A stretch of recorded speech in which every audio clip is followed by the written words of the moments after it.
પંચમહાલ જિલ્લાના પાવાગઢ પોલીસ મથકની હદમાં આવેલા ખરેટી ગામ નજીકના જંગલ વિસ્તારમાં સ્થાનિક ક્રાઇમ બ્રાન્ચે વિદેશી દારૂનો મોટો જથ્થો ઝડપ્યો છે. ખરેટી ગામના સ્મશાન પાસેના જંગલમાં છુપાવેલા દારૂના સ્ટોક અંગે માહિતી મળતા લોકલ ક્રાઇમ બ્રાન્ચે રેડ પાડી હતી, જેમાં અંદાજે 8,88,296 કિંમતે વિદેશી દારૂ તથા બિયરનો જથ્થો ઝડપાયો છે. આ રેડ દરમિયાન 696 નંગ બિયર ટીન તથા 2,400 ક્વાર્ટર બોટલો મળી આવી હતી.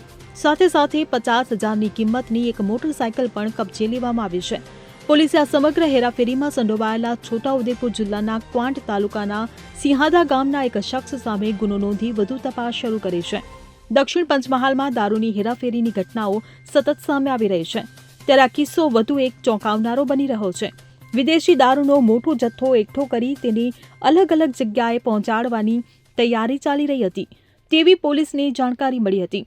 ત્યારબાદ સઘન રેકી બાદ કરાયેલ આ કાર્યવાહીથી દારૂબંધીના કાયદાનો ભંગ થતો અટકાવવામાં આવ્યો છે. કિરણ ગોહિલ સાથે CN24 ન્યૂઝ, પંચમહાલ. હવે જુઓ દેશ દુનિયાની તમામ ખબરો તમારી આંગળીના ટેરવે. ઉઠાવો મોબાઈલ અને Google Play Store પરથી ડાઉનલોડ કરો અમારી CN24 ન્યૂઝ મોબાઈલ એપ.